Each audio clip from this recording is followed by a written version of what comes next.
Gandang gabi mga masters, bali ngayon po ay 4 na videos po ma-upload ko po sa aking YouTube channel. Tama nga mga masters, 4 na videos nga po ma-upload ko po. Yon, what's up mga masters? Nandito na naman tayo sa panibagong araw, panibagong kabanata na naman ang pagsasama-samahan natin ngayon guys.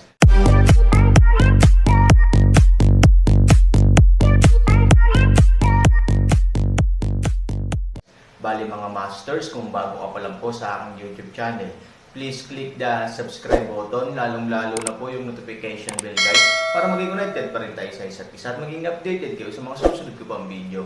Bali mga masters, bago natin umpisahan ng kwento ay mag-shoutout po muna tayo para sa mga solid nating tagapakinig. Shout out kay Edgar Bustillo. Shout out kay Jericho Tundake. Yun na nga mga masters, no? Bali hindi na ito patagalin. In 3, 2, 1, let's go! Mga master, magbabalik tayo sa pag-upload ng 4 na videos everyday simula ngayon araw. Salamat sa solid na pagsuporta mga master. Kabanata 3116 hanggang 3117. Sa proseso ng paghihintay para sa Aaron, tinanong niyang Wanlin si Yang Bin sa mahinang boses, "Laozo, ano sa palagay mo ang bagay na ito?" Nang marinig ang pangungusap na ito, hindi malay niyang Wanlin na tumingin kay Yuan Hai. Obvious naman na dumating ang kabilang partido para sa pera. Dahil gusto niya ng pera, dapat ay mayroon siyang kaunting kapital, at si Yang Wanlin ay hindi makapag-isip ng iba pang mga posibilidad maliban na siya ay isang apocalypse. Nangangahulugan ito na malamang na siya ang apocalypse, kaya kwalipikado siyang ilantad ang Aaron, ngunit peke ba ang Aaron? Hindi sigurado si Yang Wanlin. Kung tutuusin, masyadong malakas ang lakas ng Aaron, at ayaw ni Yang Bin na maging peke ang Aaron, dahil kailangan ng pamilya Yang ng Han 3,000 para magkaroon ng ganoong pagkakakilanlan. Ang pinakamasamang resulta ay ang pagkakakilanlan ng Aaron ay hindi totoo, at maaaring kailangan nating magbayad ng malaking halaga.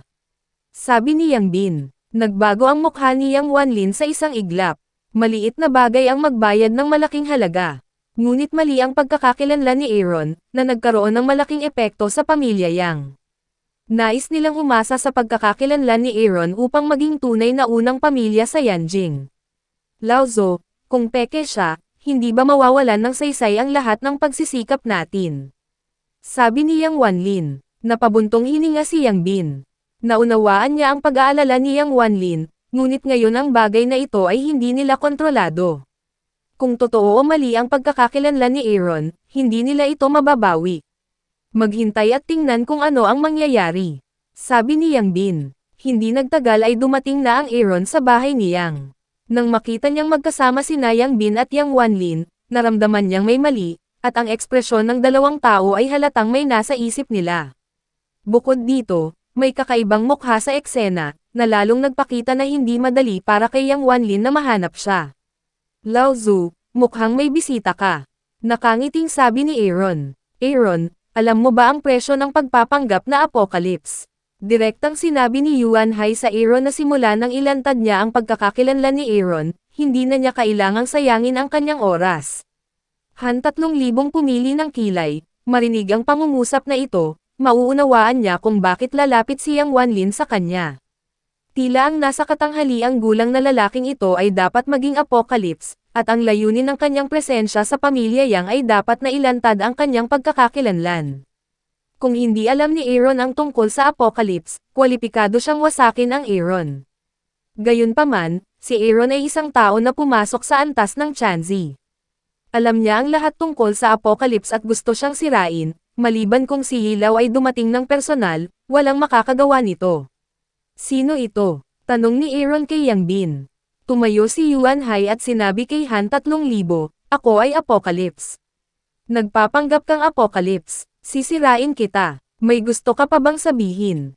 Aaron smile, sinabi, "Bakit mo sinasabi na ikaw ay apocalypse, at bakit mo sinasabi na ako ay hindi totoo?" "Aaron, alam mo ba ang kahihinatnan ng pagpapanggap na apocalypse? Mahusay ang ginawa mo sa Wuji Summit, ngunit para sa apocalypse, mas parang sanggol ka sa kamusmusan. Sa harap ng totoong apocalypse, wala ka man lang pagkakataon na lumaban." Sinabi ni Yuan Hai na may pagmamalaki na mukha na hindi niya inilagay ang Aaron sa kanyang puso, dahil nakita niya ang napakaraming tinatawag na mga secular na eksperto, ngunit ang mga ekspertong ito ay parang mga langgam sa Apocalypse. Dapat kang maging miyembro ng Yellow Character Class ng Apocalypse. Tanging ang mga miyembro ng Yellow Character Class ay maaaring gumala sa secular na mundo. Ang iyong gawain ay upang galugarin ang higit pang mga talento para sa Apocalypse. Sabi ni Aaron. Binago ng pangungusap na ito ang mukha ni Yuan Hai. Para sa antas ng Apocalypse, tanging ang totoong Apocalypse na mga tao ang makakaalam. Bagaman maraming alingaw-ngaw ng Apocalypse sa secular na mundo, talagang walang makakaalam sa apat na antas ng langit at lupa. As far as I know, kayong mga Yellow Letter member ay madalas na naghahanap ng dahilan para mangolekta ng pera para sa kanilang sarili. Hindi ba isa ka sa kanila? Sinabi pa ni Han Sanchen na personal niyang naranasan ang kasabihang ito sa kanyang posisyon sa Zhuangtang. Nang makilala niya ang master at apprentice ni Zhuangtang sa pamilya Nangang, lumiko rin sila at hiniling kay Nangang Bolang na bayaran ito. Bakit lumitaw si Yuan Hai sa pamilya Yang at bakit gusto niyang ilantad ang kanyang sarili? Ang tanging dahilan na naiisip ni Aaron ay ang gusto ni Yuan Hai na gamitin ito para ay blackmail ang pamilya Yang. Lalong namutla ang mukha ni Yuan Hai. Napakaraming bagay na alam ni Aaron, at ang kanyang paraan ng pagsasalita ay higit na katulad ng akusasyon ng isang superior sa isang subordinate. Alam mo ba kung ano ang kahihinatnan kung alam ng mga tao sa itaas na ginagamit nila ang reputasyon ng Apocalypse para kumita ng pera para sa kanilang sarili? Tanong ni Aaron. Nagpakita ng gulat si Yuan Hai, hindi niya akalain na masasabi ni Aaron ang mga salitang ito, tila Apocalypse na talaga siya, kung hindi, imposibleng malaman ang mga bagay na ito. Ikaw, bakit ang dami mong alam? Pinunasan ni Yuan Hai ang malamig na pawis sa kanyang noo at nagtanong. Nangako siya na peke ang pagkakakilanlan ni Aaron, ngunit pagkatapos sabihin ito ni Aaron, kailangan niyang maghinala na siya ay mali. 4 na gate at 3 bulwagan, saang gate at saang bulwagan ka nabibilang? Patuloy na nagtanong si Aaron. Lamambat ang mga binti ni Yuan Hai at diretso siyang lumuhad sa lupa. May alam pa siyang 4 na gate at 3 hall. Kung hindi dahil sa Apocalypse, paano ito nalaman ng malinaw? Sa orihinal, nag-aalala si Yang Bin at Yang Wanlin tungkol sa pagkakakilanlan ni Aaron, ngunit nang makita nila na si Yuan Hai ay natakot na lumuhad, hindi nila napigil ang matawa. Malinaw, ang pagkakakilanlan ni Aaron ay totoo. Ang dahilan kung bakit hindi alam ni Yuan Hai ang Aaron ay hindi sapat ang kanyang level. Laozo, mukhang hindi mababa ang kanyang status sa Apocalypse, sabi ni Yang Wanlin na may matamis na ngiti. Tumango si Yang Bin na may kasiyahan, na siyang resulta na pinakagusto niyang makita, tao ka ba ni Yilaw o tao siya ni Qingfeng? Patuloy ni Han. Sa sandaling ito, malapit nang tumalon ang puso ni Yuan Hai. Si He Qingfeng, ang susunod na elder, ang 2 pinuno ng Changqi. Kung malalaman niya ang kanilang mga pangalan, nakilala na niya ang Aaron, ako ay isang malakas na tao sa langit. Naka-yellow ka lang, naglakas loob kang tanungin ako, at gusto mong gamitin ito para kumita ng pera para sa iyong sarili. Alam mo ba kung anong malibang? Ang mga tainga ni Yuan Hai ay parang spring thunder. Nalito si Yuan Hai sa 4 na salita ng Shanzi level strong. Ang dahilan kung bakit siya nagdududa sa pagkakakilanlan ng Aaron ay dahil hindi pa niya narinig ang pangalan ng Aaron, ngunit hindi nakakagulat na hindi pa niya narinig ang tungkol sa Aaron. Shanzi level strongman ay ang pinakamisteryosong grupo ng mga tao sa Apocalypse. Siya ang pinakamababang miyembro ng antas ng Wangzi. Paano niya malalaman ang mga ganoong bagay na matataas? Kung gaano kapangit ang mukha ni Yuan Hai, kung gaano kapangit ang bawat salita ni Aaron ay nagkaroon ng malaking epekto sa kanya, at kahit na nagsimula siyang magduda sa kanyang buhay. Hindi maiwasan ni Yuan Hai na isipin kung anong uri siya ng tao at paano niya pagdudahan ang kanyang pagkakakilanlan. Ang antas ng Chanzi ay malakas, ang Apocalypse na ba ay nangungunang grupo ng mga tao, siya ay isang dilaw na antas ng salita, ano ito? Sa oras na ito, walang pagdududa si Yuan Hai tungkol kay Han Sanchen. Kahit na si Han Sanchen ay hindi pa rin naglalabas ng anumang ebidensya upang patunayan ang kanyang pagkakakilanlan, ang kanyang mga salita ay ganap na naglalarawan ng kanyang pagkakakilanlan. Pagkatapos ng lahat, hindi siya ang Apocalypse. Imposibleng malaman niya ang mga internal affairs ng Apocalypse sa ganoong detalye. Kahit sino ka man, may karapatan akong patayin ka sa lugar, Dahil nilabag mo ang mga regulasyon ng Apocalypse at ginamit mo ang pagkakakilanlan ng Apocalypse para mangolekta ng pera ng walang pahintulot. Ang singil na ito ay isang malaking krimen. Sabi ni Aaron. Sigaw ni Yuan Haiwa. Lumuhad sa harap ng Aaron, patuloy na yumuko. Siya ay natakot. Natakot sa aking talino. Hindi niya inaasahan ang resulta nito. Para sa Yuan Hai, ang pagsali sa Apocalypse ay nangangailangan ng malaking pagsisikap. Ngayon lang niya naabot ang kanyang hiling. Wala pang 2 taon, nakagawa na siya ng ganoong krimen. Kung sisisihin siya ni Aaron, mawawalan ng kabuluhan ang lahat ng kanyang pagsisikap, at maging ang kanyang buhay ay mawawala. Alam kong mali. Alam kong mali. Inulit ni Yuan Hai ang pangungusap na ito ng paulit-ulit, umaasang mapapatawad siya ni Aaron. Nang makilala ni Aaron ang master at apprentice ni Zhuang Tang, alam niya kung gaano kasama ang ugali ng mga dilaw na miyembrong ito. Dahil nangyari ito sa kanya sa pagkakataong ito, ang Aaron ay hindi basta-basta magtitipid sa Yuan Hai. Ito ay maaaring ituring bilang paglilinis ng pinto para sa Apocalypse. Sunod-sunod na pumunta si Han Sanchen sa Yuan Hai. Tumibok ang puso ni Yuan Hai at halos tumalon palabas. Bang-bang! Yuan Hai kawtaw patuloy, umaasa lamang na hayaan Aaron ihinto, lamang umaasa na Aaron ay maaaring ipaalam sa kanya pumunta. Ngunit hindi tumigil ang Aaron. Ito ang presyong dapat mong bayaran. Dahil sa iyo hindi na makakabawi ang Apocalypse. Malamig na sabi ni Aaron. Click. Sa isang sigaw. Biglang nabali ng Aaron ang braso ni Yuan Hai. Nang makita ni na Yang Bin at Yang Wanlin ang eksenang ito sa hindi kalayuan, tumalon ang kanilang mga talukap. Ito ang unang pagkakataon na nakita nila ang malupit na panig ng Aaron. Sa sandaling ito, ang Aaron ay hindi mukhang isang 14 na taong gulang. Siya ay mapagpasyahan at hindi kailanman malambot ang puso.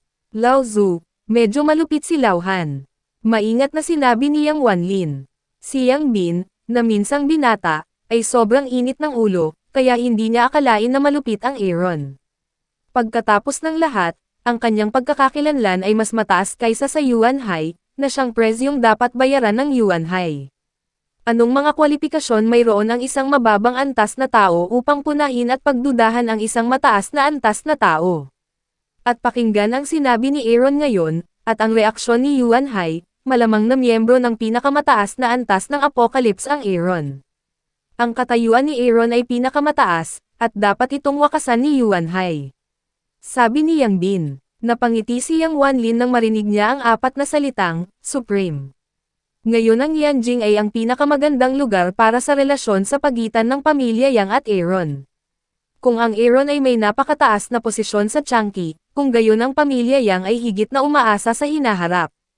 Hindi maiwasan ni Yang Wanlin na isipin na kapag nahulog ang pamilya Yang sa kanyang mga kamay, maaaring siya ang naging unang pamilya sa Yanjing. Sa oras na iyon, siya ang magiging tunay na unang tao sa bilog ng negosyo ni Yanjing. Lao Zu, hindi mo naisip yon. Matagal na akong nagsusumikap. Sulit talaga. Nakangiting sabi ni Yang Wanlin, at hindi niya nakalimutang ipaglaban ang kredito sa harap ni Yang Bin. Pagkatapos ng lahat, sa panahong ito, siya ang nakatagpo ng lahat ng uri ng mga kondisyon ng Aaron. Huminga ng malalim si Yang Bin, ang kanyang mukha ay hindi masyadong maganda. Lao Zu, anong problema mo? Makapangyarihan ang pagkakakilanlan ni Lao Han. Hindi ka ba masaya? Nagtataka na tanong ni Yang Wanlin. Isang mahinang ngiti ang ipinakita ni Yang Bin sa gilid ng kanyang bibig at sinabing, paano ako magiging malungkot, ngunit natatakot ako na ang insidente ngayon ay maaaring maging sanhi ng pagkakahiwalay ng Aaron. Pagkahiwalay. Nagtataka si Yang Wanlin na nagtanong, bakit, hindi ito wala? Umiling si Yang Bin at tinatamad na ipaliwanag na napakabata pa ni Yang Wanlin para makita ang asensya ng pangyayari. Bagamat naghihinala si Yuan Hai sa pagkakakilanlan ni Aaron, mula sa sandaling tumawag si Yang Wanlin ng Aaron, hindi ba ipinakita rin ng pamilya Yang ang kanilang hinala sa Aaron? Kung may isip ito ni Aaron, maaaring wala siyang magandang impresyon sa pamilya Yang. Ngayon ay maaari na lamang ipagdasal ni Yang Bin na ang mga ideya ng Aaron ay hindi pagulang at hindi mag-iisip ng masyadong malalim tungkol sa bagay na ito. Sa ganitong paraan lamang niya maiiwasan ang pagkakahiwalay sa pagitan ng Aaron at ng pamilyang Yang. Nang makitang hindi nagsasalita si Yang Bin, diretsyong umiling si Yang Wanlin. Hindi niya maintindihan kung ano ang nasa isip ni Yang Bin. Ngunit sa kanyang opinyon, ito ay magandang balita para sa pamilya Yang. Hanggat maaari niyang mapanatili ang kanyang relasyon sa Aaron, ang pamilya Yang sa hinaharap ay dapat na ang tuktok ng mundo ng negosyo. Sa oras na ito, si Yuan Hai ay nakayuko pa rin sa Aaron, kahit na dumudugo ang kanyang noo, ngunit hindi pa rin siya tumigil. Ang putol na braso ay isang parusa, si Yuan Hai ay mas natatakot sa Aaron na wakasan ang kanyang buhay, mula ngayon, huwag mo na akong makitang muli. Malamig na sabi ni Aaron. Si Yuan Hai leng saglit, nakahinga ng maluwag, mabilis na nagsabi, salamat sa hindi mo pagpatay. Sa mga salitang ito, tumakbo si Yuan Hai at hindi nang ahas na manatili pa. Ang katapusan ng bagay na ito, sa isang paraan na hindi naisip ng sinuman ng siyang Wanlin ay naghahanda upang makalapit sa Aaron, malamig ang ekspresyon ni Aaron, at hindi niya ito sinasadya, na naging dahilan upang makaramdam ng kaunting takot siyang Wanlin at hindi nang ahas na umalis. Si Han Sanchen ay diretsong nakaupo sa mesa ng tsaa ng siyang Wanlin ay magbubuhos ng tsaa para sa Aaron, kinuha siya ni Yang Bin at pumunta sa harapan upang ibuhos ang isang tasa para sa Aaron, napipilitin kaming walang gawin tungkol dito. Ngayon, maingat na sabi ni Yang Bin. Si Yang Wanlin ay naliligaw. Paano niya nakita ang tono ni Laozo? Parang humihingi siya ng tawad. Hindi niya ba nakikita ang nangyari kanina? Kumuha si Aaron ng isang tasa ng tsaa, tinikman ito, at pagkatapos ay ibinuhos ang buong tasa ng tsaa sa lupa. Nang makita ang eksenang ito, tumalon ng diretso ang mga kilay ni Yang Bin, at isang nagbabantang premonition ang agad na bumalot sa kanyang buong katawan, mukhang hindi bagay sa akin ang tsaa ng pamilya Yang. Grabe talaga. Han 3001 face dislike of say. Nang marinig ito ni Yang Bin, namutla ang kanyang mukha. Ngunit si Yang Wanlin, na walang naiintindihan, ay nagsabi, Lao Han, kung hindi mo gusto ang isang ito, gagawin ko baguhin mo ito para sa iyo. Yun na nga mga masters, no? Bali panibagong kabanata na naman yung natapos natin ngayong gabi. Muli, maraming salamat po talaga sa walang sawang suporta po sa aking YouTube channel na talagang inaabangan nyo po ang bawat upload ko po. Bali mga masters, magkita-kita ulit po tayo bukas ng gabi at ngayon po ay magpapaalam po muna tayo. Bali mga masters, bye-bye!